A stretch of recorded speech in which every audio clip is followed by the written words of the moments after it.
Hello and welcome back to Bold Prediction Wrestling. I am Chad, joined by my Ed, and Eddie. It's Ryan, and Louie. Hey boys. Big dog here. Hiya. Everybody How all you right? doing, beautiful? Everybody all right? Had a good week? Yep, not been too bad. Good. Playing with your sausages. Nice. You know it. So, you know it. This week on the podcast, Woo. another stacked episode. We've got 10 days worth to stick in. We're going to Lovely. talk about Brody Lee tribute show. We're going to talk about New Year's Evil. We're going to talk about the AEW New Year's Smash. We're going to talk about the Snoop Dogg Splash. We're going to talk Raw. We're going to talk SmackDown. Before we get into any of that, if I say to you guys, greatest wrestling returns, Ryan Taylor, what comes to your mind first? Oh, I mean, I'm going to go quite as recent as Edge. That's the first one that comes into my mind too. Ryan? Yeah. I would have said Edge. Either that or when Mania 30, Stone Cold, Rock and Hogan. I didn't wrestle, but still a big pop, wasn't it? Greatest wrestling return? Hornswoggle. One from when I was little, maybe Mick Foley coming back, having a match with Edge. The other ones that I think of are sort of like John Cena coming back at the Rumble. Oh, yeah. No, Yeah. See, I don't see that as a greatest return because it was about 8 months, whereas we're talking years, aren't we? Yeah. Depends how you depends what the context of the question is, like what the. Okay, so let's say a year, 6 months. Someone's gone from injury, someone's coming back, like a surprise return. On that list, you can have a very long list of great returns, but one that's never, ever going to be on that list is the one from last Friday on SmackDown. And the fact that none of you actually know who I'm on about basically tells you what you need to know. On Friday, Sonya Deville returned. Oh, God, yeah. Oh, yeah. Yeah, but she's not been gone for years, though. She's been gone for like 6 months. She's been gone since SummerSlam because she lost a loser leaves WWE match against Mandy Rose. Yeah.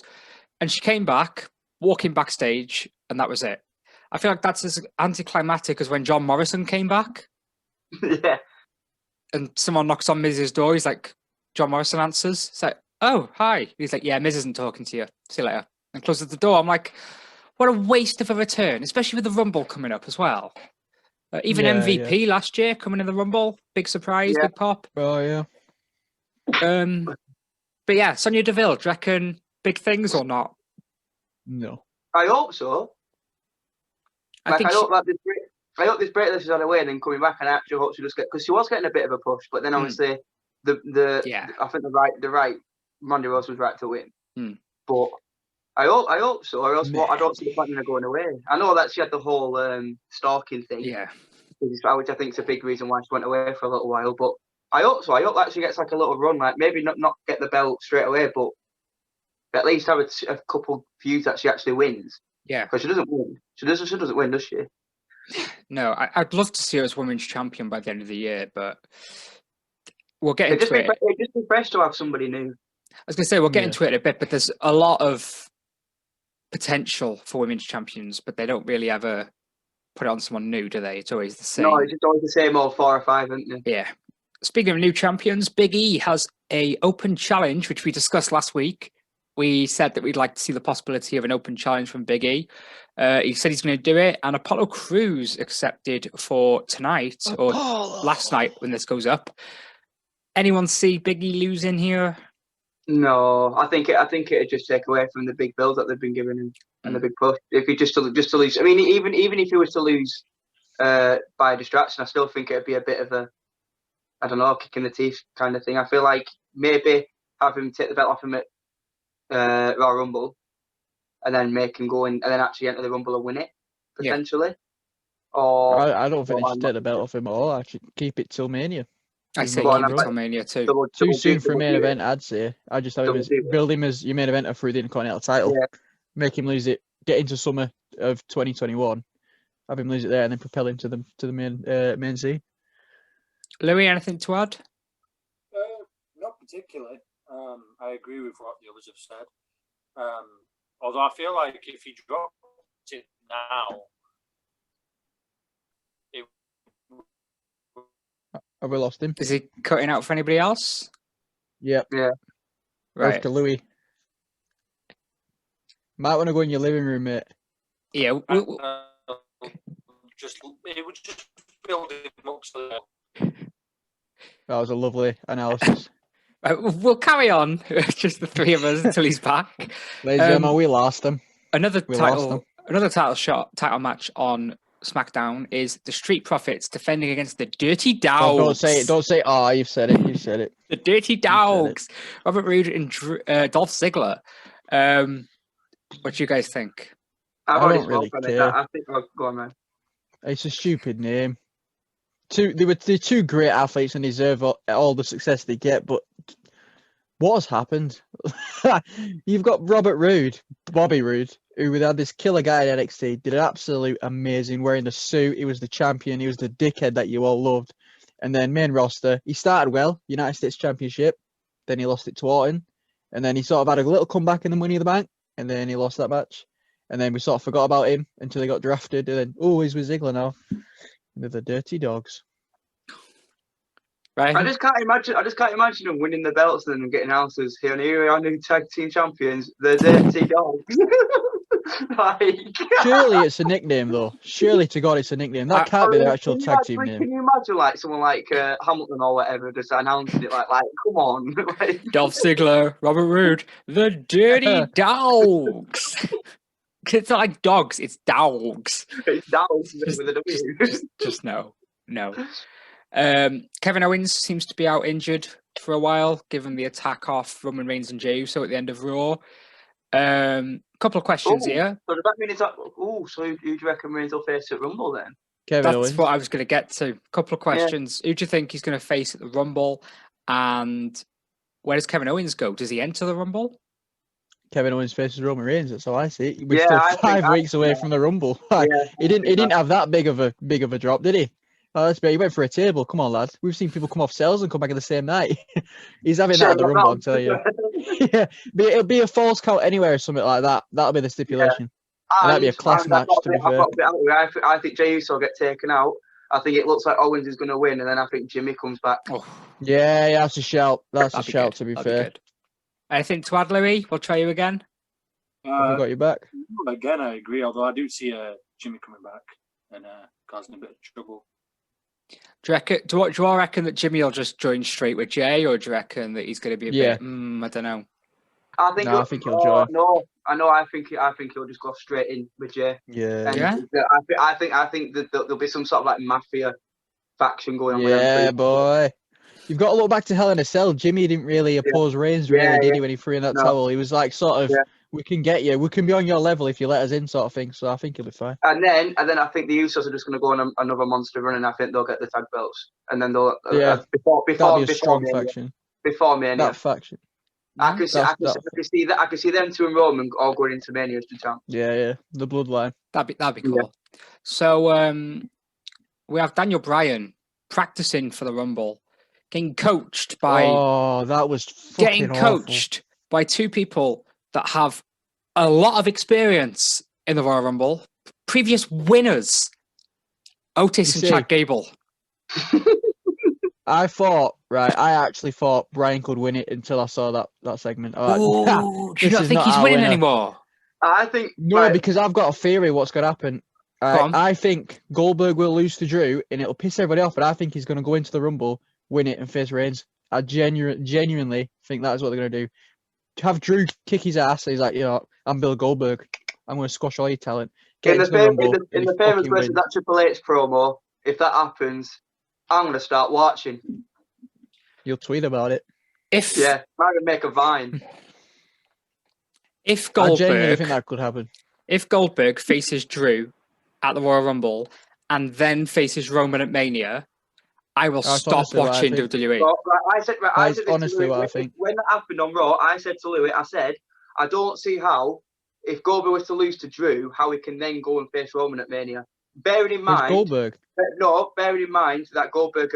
that's what I meant. So I can't see how Goldberg can face Drew, lose, and then go and challenge Roman. Bearing in mind that Roman just beat Drew at Survivor Series about 2 months ago. Mate, you're talking about the company that had John Cena face AJ Styles for the title on the road to Mania. Was it 34? had him join SmackDown to face Styles and lose. Then he jumped ship to Raw to challenge for the Universal title. So of course they can do it. They've done it before. Yeah, was he not like in the Rumble, in the Elimination Chamber, in a six-pack challenge at Fastlane, and then then lost them all and challenged Undertaker.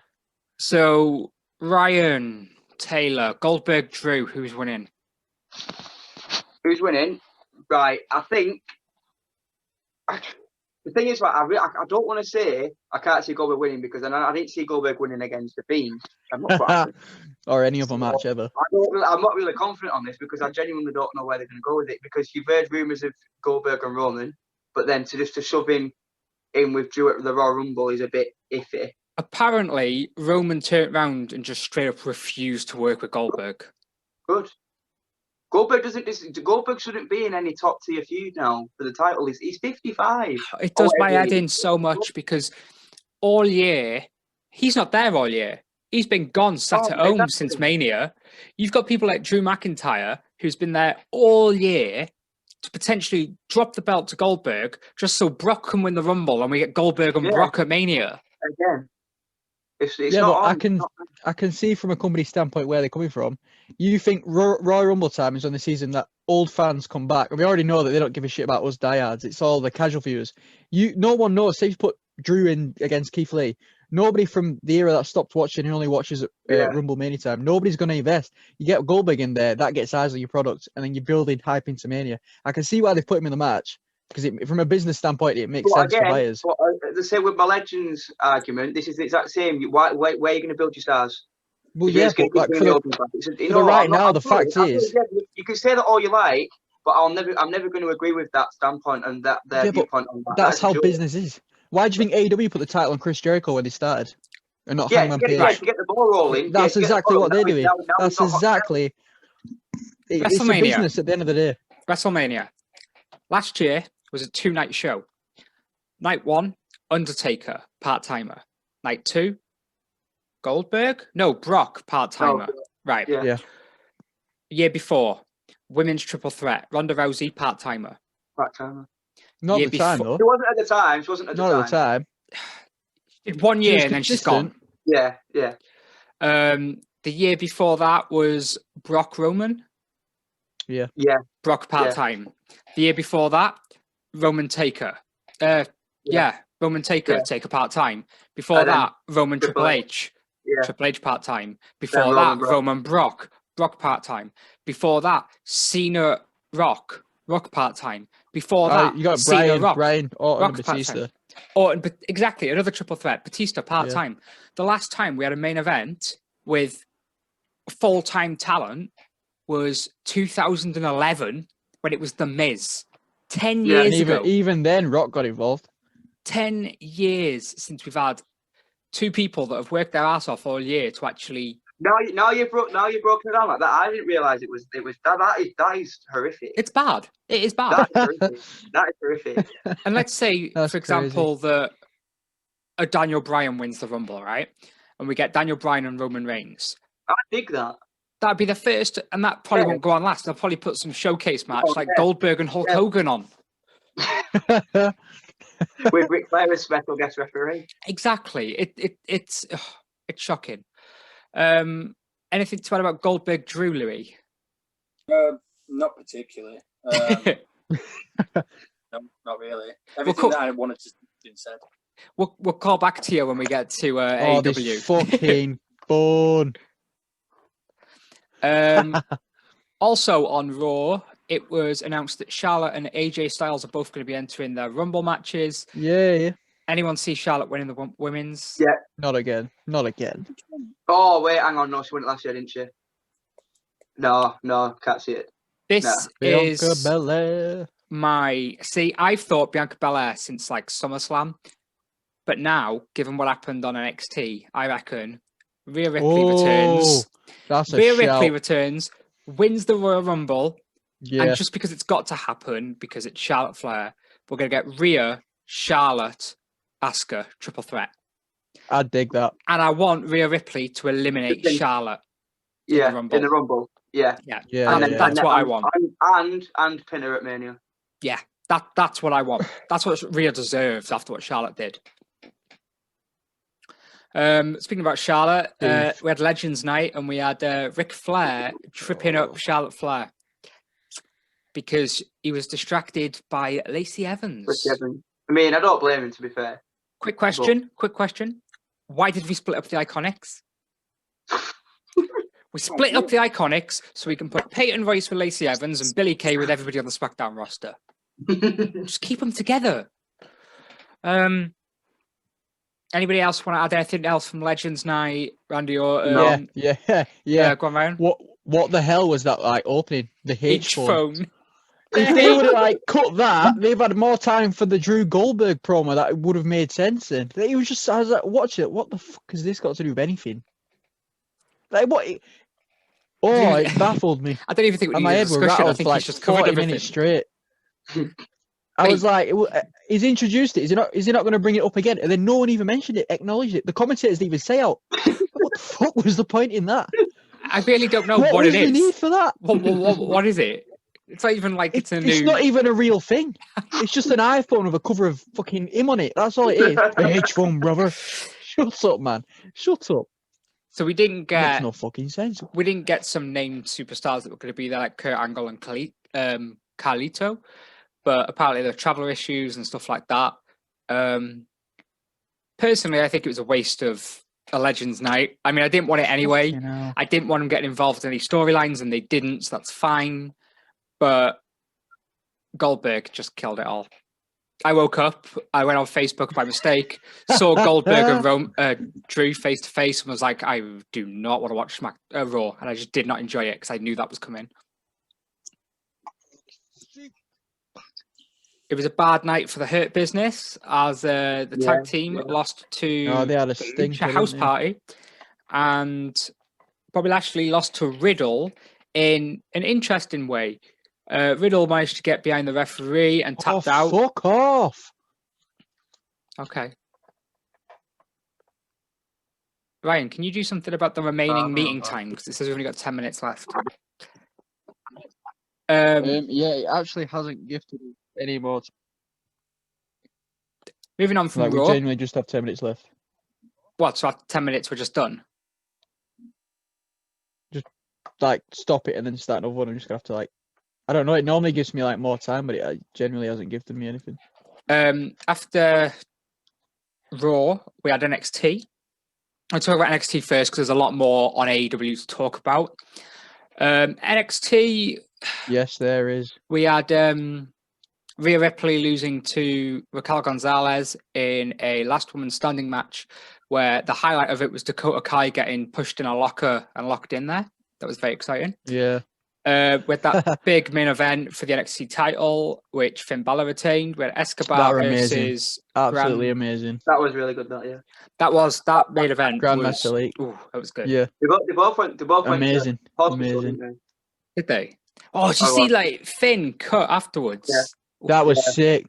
That was the good. Visuals of him standing over Kyle O'Reilly at the end when he's just looking like a proper badass, and he's got his whole face is just.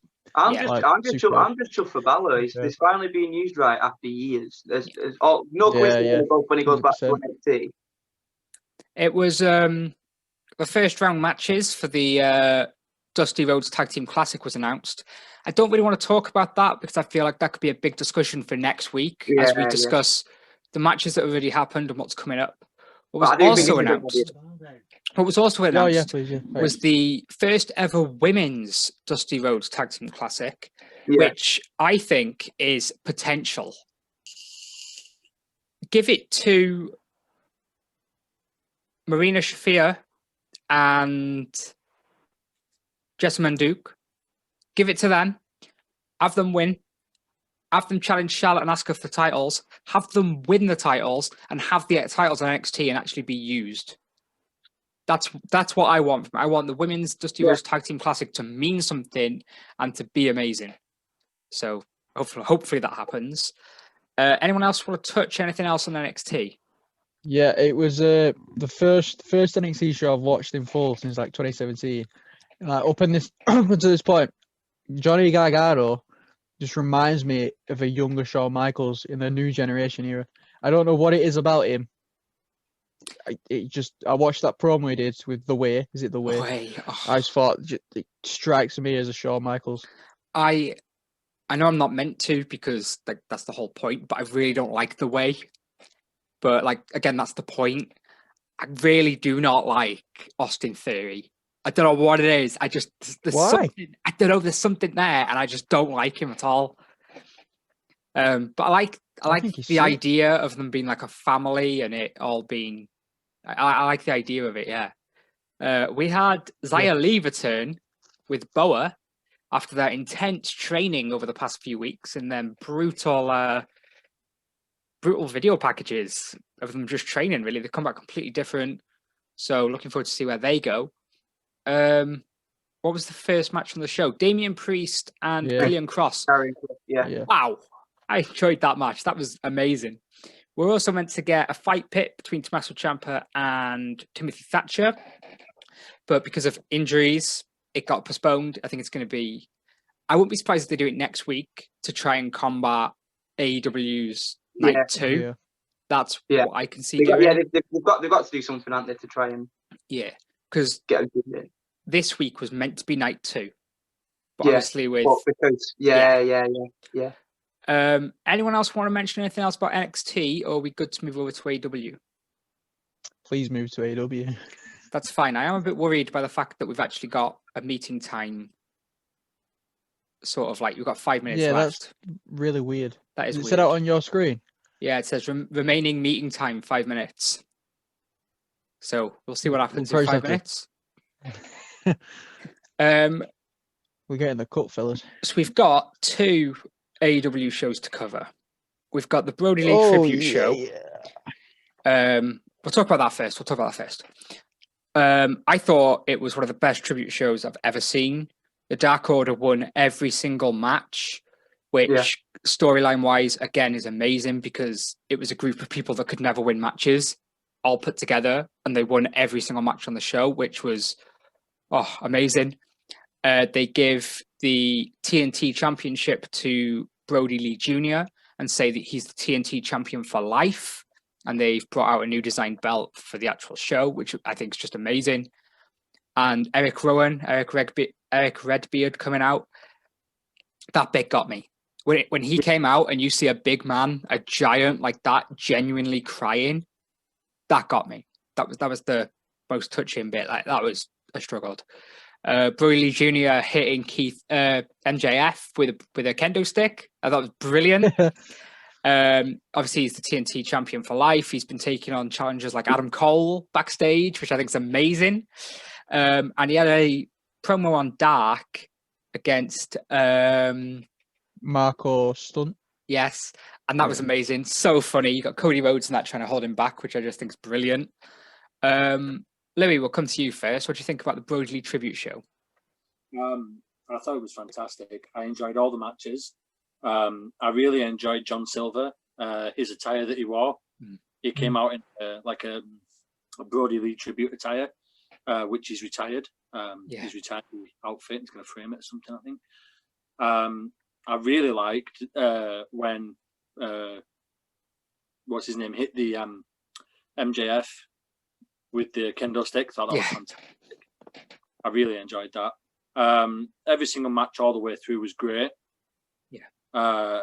Redbeard coming out, thought that was great. It was really good. I enjoyed the little sign he had as well. Came out with like a little sign. Thank you, my brother. See you down the road or something like that. It was some really touching message. It was a nice little touchy touch. And that was it really. I just really enjoyed all of it. It was just something to not think about storylines, not think about the actual storytelling, because it didn't matter for that episode. It was just all about Brody Lee. Yeah, it was just all about Brody Lee, and just Tony Khan is just he's something else. The fact that he decided to postpone all plans and bring out this tribute show for one of his wrestlers, and the amount that he's doing to look after the family, because obviously they've signed Brody Lee Jr. to a contract that when he's 18 he can decide if he wants to do it or not. But if you see him, you know he's going to do it because of how much he loves wrestling. There's videos of him training with like Liv Morgan and that, which is like amazing. just the amount that Tony Khan's looking after the family, and the rest of them's like Cody and that looking after the family.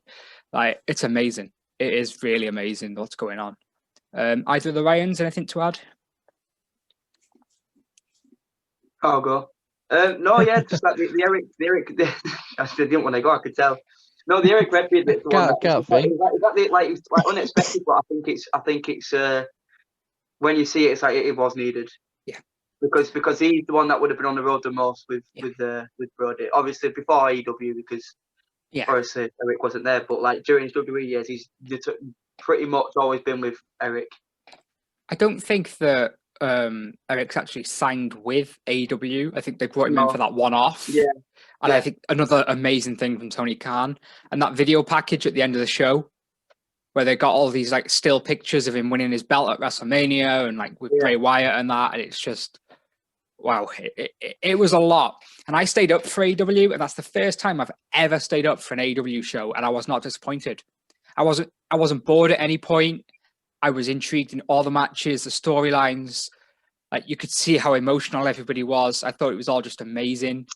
Ryan? We've got less than 1 minute. All right. Hello. The beginning of the show, when they're all doing the 10-bell salute, that really amazed. I saw Miro, only like a second clip, and he was in bits. That got to me. And just major respect to Tony Khan, because I read that he paid the rights to that song that they used. He had to pay for the rights. And he obviously had to do some rights because he used a lot of the re-footage. Yeah. And to do that on your show when you're against them, major respect. So, class act, class show. One of the best tribute shows I've ever seen. Brody Lee's wife, Amanda, said that she doesn't want it to be a war.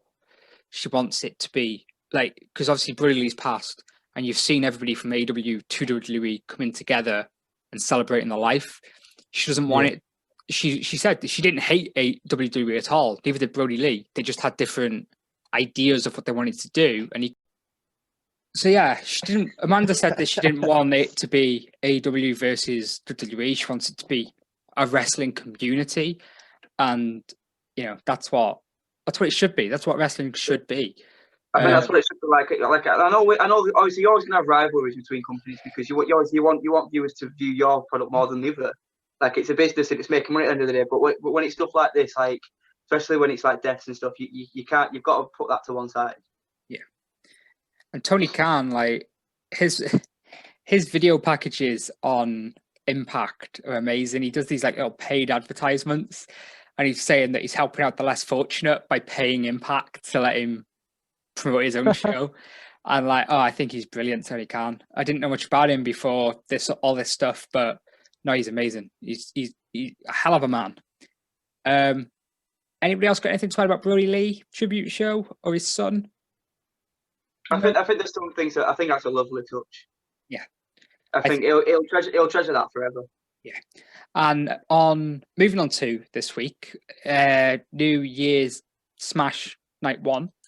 They did start it again, saying it's Wednesday, and you know what that means. So hopefully they keep that. I think that'll be a thing now. Yeah. When I think of AEW New Year's Smash Night 1, the only thing I can think of is Snoop Dogg. Yeah. That's Snoop Dogg Splash. Apparently, when I saw that, go on. Like when I saw that, I was like, what is going on? Like, it's brilliant, but it's like, what is going on? Like, there's like clips everywhere of like just Snoop Dogg doing random stuff, and it's just hilarious. I love it. According to Chris Jericho, he's 9 feet tall. And he executed one of the best dog splashes I've ever seen. I thought it was amazing. But yeah, seeing as we are on AEW and it is his turf, I'm going to let Louis talk about AEW and take it segment by segment. We'll talk about what happened. Any highlights you want to talk about? So there's only really one thing that rings out to me. And it was Omega Ray Phoenix, I believe that was. Yeah, the main event. Yeah, I was a huge fan. I really like Ray Phoenix. And obviously Kenny Omega is just a monster at the moment. But no, all I have to say really is just that I thought that match was amazing. I saw some moves in there that I didn't even think existed. There was like back suplexes to Hurricane Rana.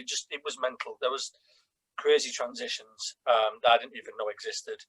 It was just, to be brutally honest, it was just two great technicians in the ring together doing what they wanted.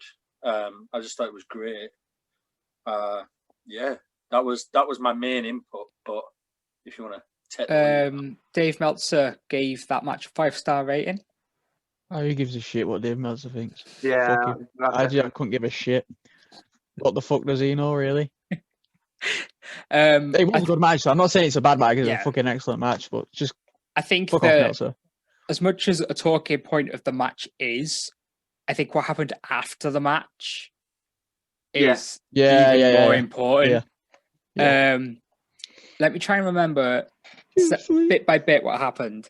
So obviously Kenny Omega retains, and backstage we've got the Butcher and the Blade beating up Pac and Pentagon. Eddie Kingston. Oh yeah. Yes. And then someone comes out and starts beating up Omega. No, someone comes out and starts beating up Rey Fenix. Omega keeps beating up Rey Fenix. Then Jon Moxley comes out with a barbed wired bat. And then we get Gallows and Anderson coming out. Then we get the Young Bucks coming out. And basically it all ends up with a Bullet Club reunion with the little Two Sweets or whatever. Don Callis is his character. I know that he's like Impact or whatever, but his character is amazing. I love everything he does. I think it suits Omega perfectly. Yeah, having that sort of manager is perfect for him. Yeah. Anybody else want to add anything? No, I think with like you say, like the thing after the match, but yeah, with the group, yeah, that's I think that's really good and that's massive, and that'll make more viewers tune in as well, because that's like a big thing in wrestling. So that's a really smart move as well, to be honest. Oh, we also had the weigh-in for Darby Allin and Brian Cage. That championship match is going to be next week, and I'm looking forward to that, to be honest. Yeah. I'm enjoying everything they're doing, especially like with Sting and that as well. Like, it all, like, the thing is, like, with AEW, it all has a meaning. Like, every match means something. It's not just throwaway matches. It's like actual feuds that are actually going somewhere, and they're not rushed. Whereas with WWE, it's really, it's just a bit all mixed mashed, and you don't know what's coming next from week to week. And AEW can bring in 50-year-old plus men and not stick them in the world title picture, which is amazing. Which is always a positive. He has, at this moment in time, he hasn't even looked in the direction of Kenny Omega. Lads, Chris Jericho, he's like 55. Chris Jericho just turned 50 this year. Chris Jericho's still an active wrestler, though. Yeah, he's there week in, week out. Right. Chris Jericho came in, won the belt, and then defended it, or with storylines, or was appearing on Dynamite or whatever every single week after he'd won it, and prior to him and previous to him winning it, rather than turning up 2 days before the match, winning the belt, and then clearing off. He turned up weeks and weeks and weeks before the match, built the match up, won the match, gave us one of the best one-liners in history, right? After the bubbly. He was one of the best one-liners in history after he'd won the match, and carried on to show up week in, week out without fail. And I don't. He's a full-time wrestler, isn't he? Like, it's a completely different story. And compared to put him in the bracket of like a part-timer, like he's over 50 and he comes in. I just think it's unfair to put him there. No, I agree. And also, like, when you need people to get your eyes on your product, and what better than to put somebody that's well established in the industry, get viewers looking, and then transition, which he did, transition away from the belt and have his own thing going on, which gives, I think that was a really smart move by AEW to do. Because what they've done is they've put the title on Jericho, then they've put it on someone who's well known in WWE but not the rest of the world. Yeah. And then they've put it on Kenny Omega, one of the best wrestlers in the world. So if you're a wrestling fan, you know the name Kenny Omega. So and I you can't argue with any of the three that have held the belt. No, it's not like a Jinder Mahal, is it? It's you know. The thing is, as well, is I like the way that AEW works its feuds, because AEW can do something that WWE can't, which is let go. Right? Yeah. When someone loses or when someone doesn't have the outcome they want, right? They don't turn the week later and go, "Oh, I'm challenging for another match." They go, "No." They go, "I've lost the belt. I'll now start my own faction with Ortiz and eventually MJF." You know, it annoys me how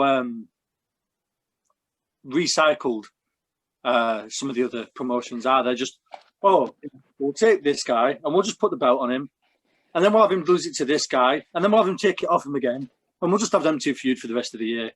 Well, you know the AEW obviously more than me.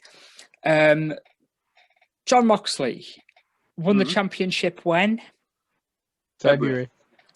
Defended it against who and how many times? So he's defended it against so many people. Brian Cage won, wasn't he? Yeah. Brian Cage, Eddie Kingston. I think he defended it against Darby Allin. Yeah. Yeah. He's defended it against. There's Cody Rhodes. There's just too many to name. He's had so many feuds. The point I'm trying to get is, meanwhile, on the other side, Drew McIntyre won it in April.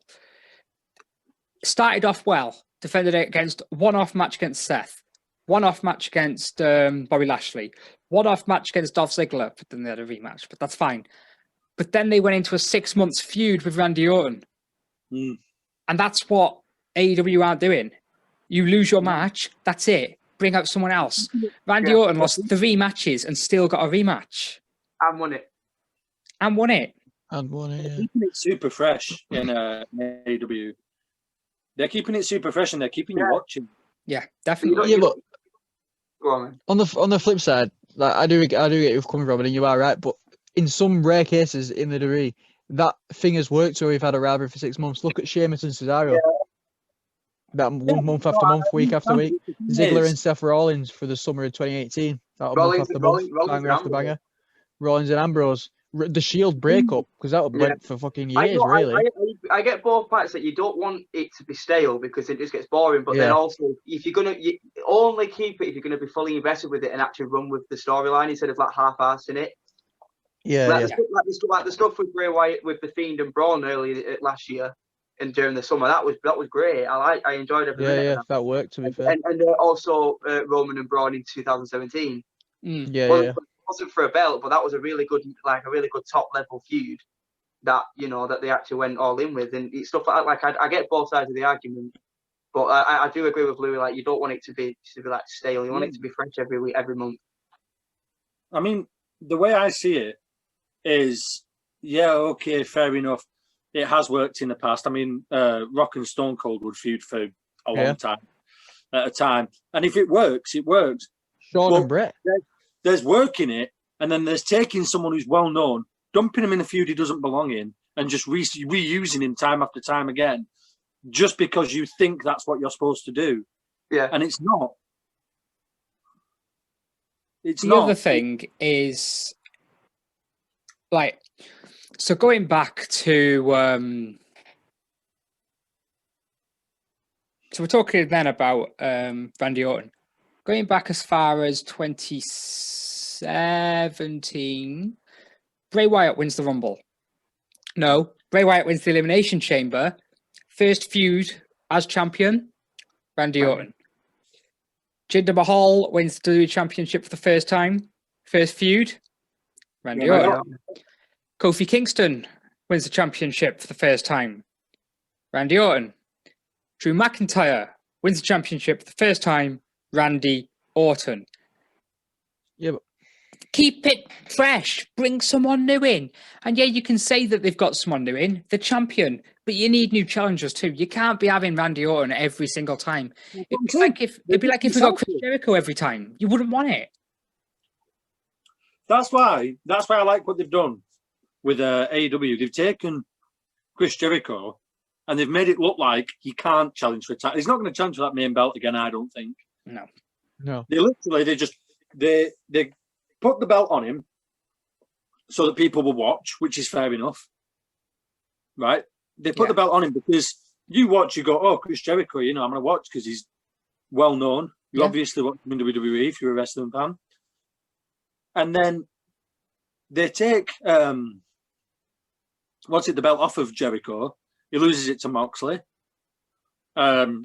Moxley goes on one of the best title reigns I've seen in a very long time. And he has matches. Granted, the feuds that he had, MJF, that's another one.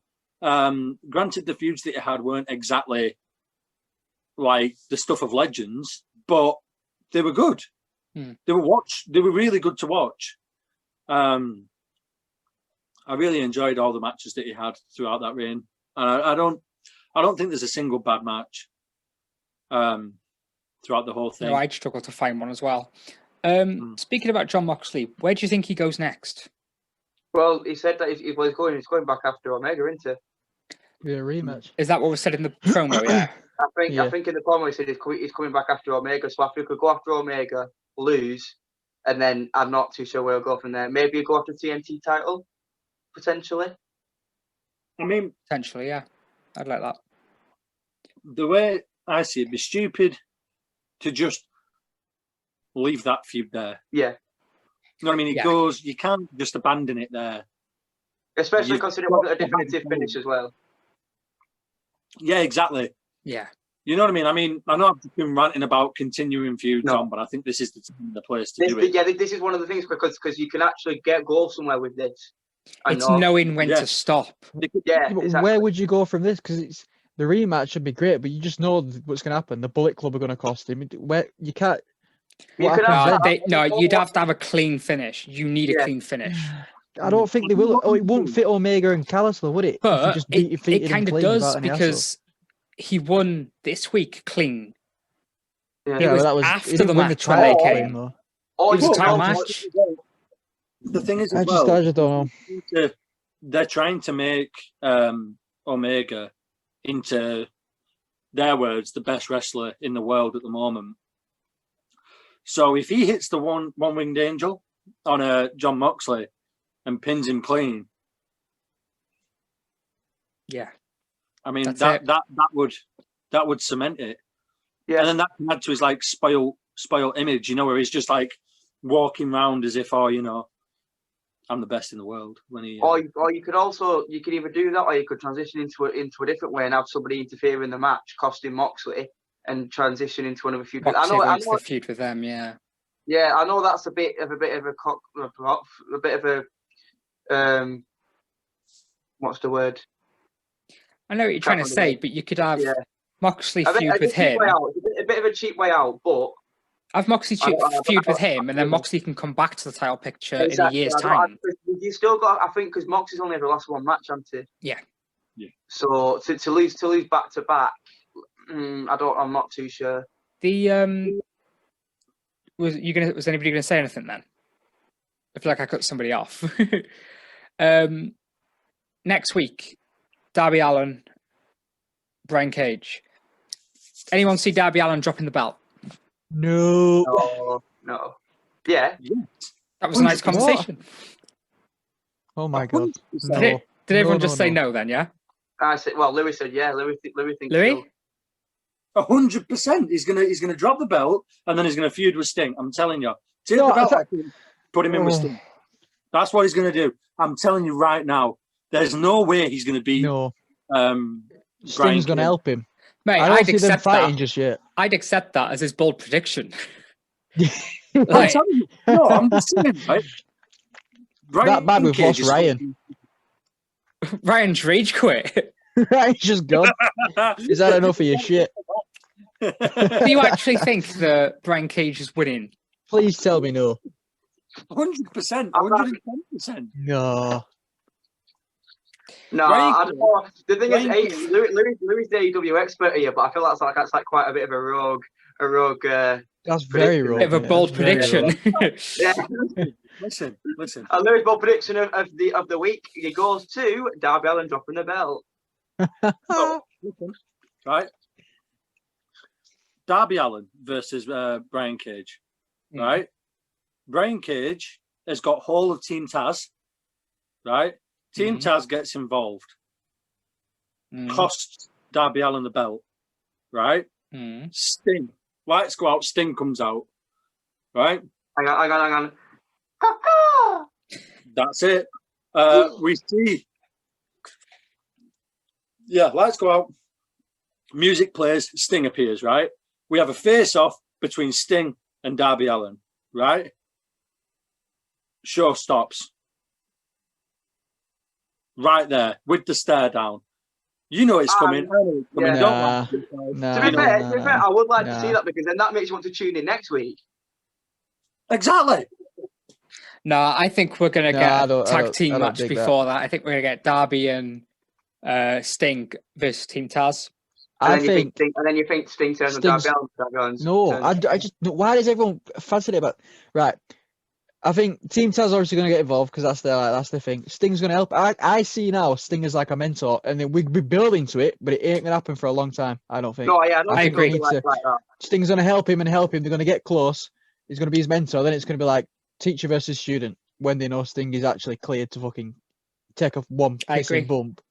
I don't think it's happening. It's way too soon. He's only joined the roster like 4 weeks ago. Way too soon for any of that shit. If he does it now, I'll eat me fucking up. Yeah, you've heard it here. If Darby Allin drops the belt, Ryan will eat his hat. Anybody else want to touch on anything else? AEW, NXT, Raw, or SmackDown related? Go on. Before I forget, can I just say, if the WWE had come up with a Jurassic Express, people would be shitting on them for fucking years. Why is it AEW do it and it's so great? If Vince had come up with that, fans would be shitting on him for years, and I don't even care. Nothing can change a man of that. If he had come up with that idea, we would have been shitting on him for years. Just when I said about Jinder Mahal winning the WWE title.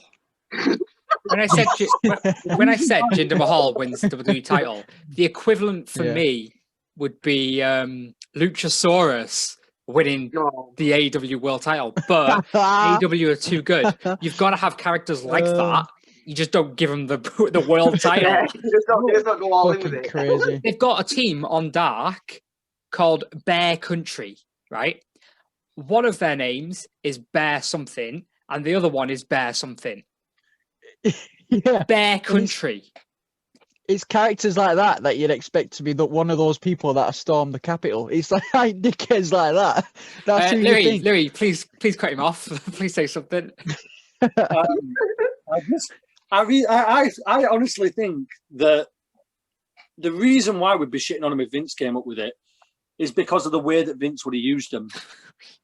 He'd have them hatch out of an egg. You'd have them hatched out of eggs, right? You'd have Luchasaurus growling, for the speaking, right? Jungle Boy would lose every single match he's ever in, right? I'm telling you, they would be just abused, right? If Vince used them, they would be joke characters. Whereas in AEW, right? Anyone watched the Jungle Boy and Chris Jericho match? No. Yeah. One of the best matches you'll see. Honestly, one of the best matches you'll see. It's absolutely fantastic. There's a scene in it, like a spot where Jericho goes for the lion salt, right? Jungle Boy nips up, like Shawn Michaels style, nips up onto the rope. His chest. Nips up onto the rope. Comes in on a rope next week. Look at me, Tony Khan. I'm a real Jungle Boy. It's 2020. Get you out the dinosaur mask and make something of yourself, lads. It's 2021. But... Yeah. Get out of here. I feel like I like, they're terrible, they're this or that. But at the end of the day, I like them. I want to see the tag titles on them. They're 100%. The kind of team that if you stuck them in NXT, they would destroy the roster. They'd be amazing. Yeah. Put them on Raw or SmackDown, they get destroyed. They'd be like the Revival. Pretty much, yeah. Raw, SmackDown, NxT, AEW. Anybody got anything else to add before we move on to the big topic? Yeah, I think AEW was the show of the week this week. I know we haven't had SmackDown yet, but it was a belter. I think NXT was a bit poor, to be fair. It'll take a lot for SmackDown to beat it, yeah. Yeah. SmackDown tonight or last night when this goes up. Look out for me. I'm going to be in the Thunderdome. Thunderdome! We're going to be in the Thunderdome on Raw, me and Ryan, on Monday. So catch your boys in excited the Thunderdome. For that. But we teased it last week. The big discussion for this week is Triple H. When he retires, he deserves a retirement match. I know what the outcome of this conversation is going to be, but I've changed my mind. Ryan, we'll go to you first then. Who do you think that Triple H should have his retirement match? I've really thought about this, right? If you say Hornswoggle. Jinder Mahal. Don't you mean the wee nominal one? Not Hornswoggle. That was brilliant. The wee nominal one. That was not. That was amazing. I've never been so happy with it. With it's so funny. A character in my life. It was the fact of, for a few seconds, I believed it. I was like there, and I was like, God. I was like, Jesus Christ. I was like, Hornswoggle comes out doing this. I was like, my God. I was like, AJ's left. I was like, I need to sell Ryan. And and Ryan's gonna have a breakdown. I'd literally have a heart attack. Like, I'm not even shitting you. I'd have a heart attack. I was so excited as well. I was like, my God, this is amazing. I was like, he's gonna come down. He's gonna hit the phenomenal fuck. Oh fuck! It's a Hornswoggle. I was like, it's Hornswoggle, and he's just got like dressed up. You popped for Hornswoggle. What? You popped for Hornswoggle. Oh my God! You popped for Hornswoggle. You popped for Hornswoggle in the big 2020. I'm not gonna lie. I got so happy. I was like, in his pants. I was like, this means, right, because you've got to look at it from my point of view, right? I thought AJ on Impact and AEW working together, right? Omega versus AJ. That's what I thought, right? Oh. And then Hornswoggle came out and crushed my dreams. Like Survivor Series. I've never been so upset in my life. I was like, oh, God. Back to Triple H. Anyway, Ryan, before we carry on about the Snoop Dogg frog splash, I forgot what I'm going to say. I remember it now. That frog splash was like, do you know when you're a kid, you're like playing wrestling? That was just like, I mean, we could probably do more better than that, to be fair. I've got to say, Ryan, we know that was not the frog splashes we used to throw at each other. My ribs are another story. That was not what we used to throw at each other. We landed our faces. It was not pretty. We had some wild, not even matches. They were just really, I don't know what they were. Anywho, so I dated back. He started in 1995, right? That was at the end of the New Generation era. So I was thinking back to who could have him the same year, and then like the likes of that is just either either dead or B, you just don't want to see it happen, or it can't happen now. As tragic as bluntly as I put it. But then you look into the Attitude Era, and you didn't really become a star until the Attitude Era anyway, so it makes more sense you pick out a star from the Attitude Era. And you could go down the route of DX. He came out of his shell, but I can't see Michael step in the ring again, even though he has done in Saudi. Not after Saudi. Not after that. And then you look to other members. I wouldn't like to see him against Nash or Hall or X-Pac or even Billy Gunn or Road Dogg again, because let's be honest, that will not be what it was. And then you look Austin out of the equation. Taker's gone. Kane wouldn't sell the tickets these days, but do you know who would? I want to know. Finally, The Rock. And hear me out. Okay. Hear me out. DX. Yeah, that made him what he was, but you can't. You've got to date him back to when he had his series with The Rock over the Intercontinental title in, was it, I think it was 96 or 97. And no one really, everyone knew him for this funny guy that stuck it to the man. But in ring-wise, no one actually realised it until SummerSlam 97. He had a ladder match with The Rock. I think he was still called Hunter Hearst at that time. It was that old.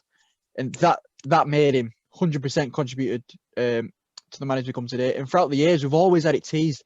Look back to SmackDown in 2014 when it was like they had that little backstage like, one more time, and like they haven't had a bad match once. You date back even when they were in the rookie years, not a single bad match between them both. And WrestleMania 31. Well, yeah, dated to that. Oh, we're Ronda. We've got 10 minutes left, apparently, of this meeting. So let's so get through this quite quick. But yeah, he was in the ring with Triple H and Ronda, and they teased it then as well. That's not a bad show. That's not a bad show. We've all been waiting to happen as well. We've all been waiting for this for years. I thought he was gonna be Ronda's partner at 34 until Kurt Angle stepped in. And just for years, it's the match everyone knows that one day will happen. It will happen one day. I fully believe that. And we all know it'll happen. It's just a matter of when. And time looks to be running out now with The Rock blown up in Hollywood. Triple H I even had a match. This was the first year. Last year, I hadn't even wrestled. So time's ticking, but I think we can still have it. And I think it'll be the perfect send-off. One-on-one. Have like throwbacks like DX come down maybe in the Click just to throw back the era what made him. I know we have a lot of these little Easter eggs there, and it'll be the perfect send-off. In my head, as soon as you started going on about, tease a few things, all I had was him just coming down on a tank. Yeah. Yeah. That'd be sick. Like, fire and shit. You know what I mean? Yeah. And like motorbikes. I just... Yeah. I'd like to see that, to be fair.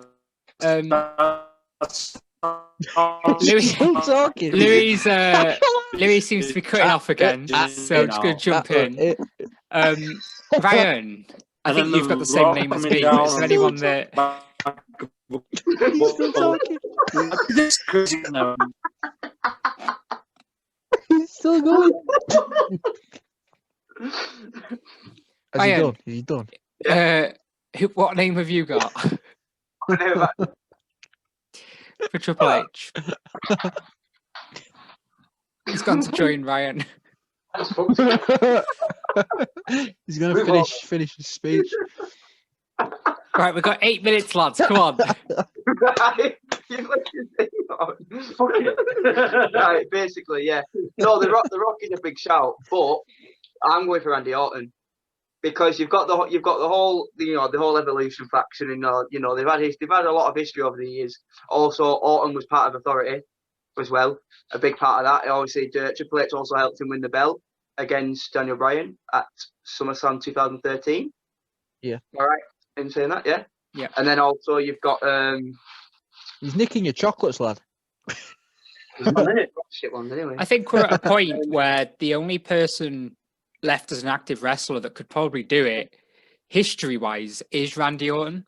That's what I was going to say. Like, he's still he's very active, and he's not going to having to train and get back. He's already there, so it'd just be a case of Triple H getting a bit up to speed, and it can kind of help Triple H in that aspect as well. And at time of recording, they're both 14-time world champions too, so they've got that going. Yeah. They have already had that match last year, though. You do know that, and it wasn't as great as we all thought it'd be. Super Showdown 2019, the same card of Taker and Goldberg. They had a match. They had a one-on-one match. That was the year before last. No, you know what I mean. 2019. Yeah, but this is strictly as a retirement match. No one's expecting like sparks and like a massive fucking 5-star. Yeah, they match. need to announce it as Triple H's goodbye, like Kurt Angle's was. Triple H, right, he's literally over 50 years of age. You cannot expect. That's what I'm saying. You put him in a ring with Orton, it wasn't a good match in 2019. You expect something better for retirement. Yeah, but you need this to be Triple H and Orton.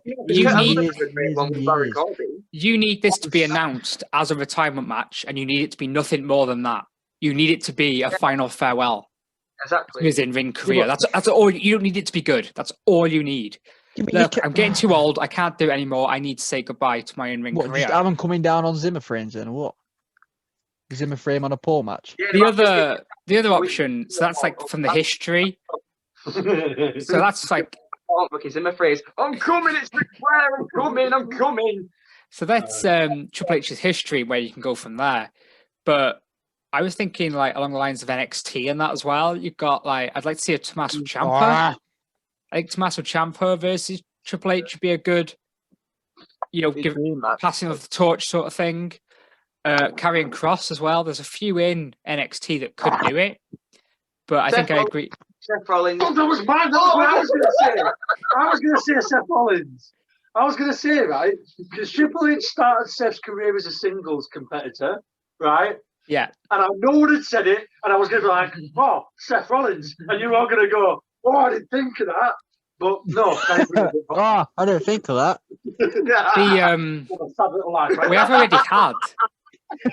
We have already had Triple H and Seth Rollins too at Mania, but I'd like to see a proper one like in that. Seeing as we've only got like 4 minutes left of the recording for some reason, we're gonna start saying our goodbyes. Bold predictions. Louis was that Darby Allin will drop the title. 100% will. Mine. Show your faces. You'll be crying when he does. Mine is very bold. By the end of 2021, Don Callis will have a match against Tony Khan. It's not as bold as I thought it was going to be, actually. That is my bold prediction. Bastard, mate. What have you been eating tonight? We've got 4 minutes left. So if the other two of you want to hurry up and say yours. Yeah. I think. Just cut me off, right? Go on. No, you started now. No, but Sad little life. I'm going to say Sonya Deville will be women's champion. Oh. By the end of 2021. Nice. I like that. Good call. Ryan? Yeah, I think Hulk Hogan, hear me out now. He's going to have a match against Donald Trump for the right to stay in the Hall of Fame, hanging over like a contract in a ladder match. And I think he's going to sell out Mania 38, and it's going to be great. It's going to be fantastic. I'm not even taking the piss. That's got to be the worst Donald Trump impression I've ever heard. Ryan, can we have a serious one? I think Carlito will enter the Rumble, and it will be great. I want to see that. So many people there. So actually, they can't have people, can they? To be fair, it's COVID. So this is going up. There'll be nobody there. This is going to be uploaded on the 9th of January, 2021. We have got an interview with a certain someone going up on Tuesday. He does this every time, every week. Every week after we hit about 40 minutes, he loses it. He just can't go anymore. It's like he doesn't have his medication or something. I'm keeping this in. I sniff Calpol. We're on Instagram now. We're on Facebook. We're on Twitter. We're on YouTube. We're on iTunes. We're on Spotify. We're on SoundCloud. Bold Prediction. Bold Prediction Wrestling. You'll find us somewhere. I'm going to keep talking over Ryan because I know he's just talking crap. Anybody wants to hit me my DMs on Instagram. Thank you, everybody, for watching, and we'll see you next week.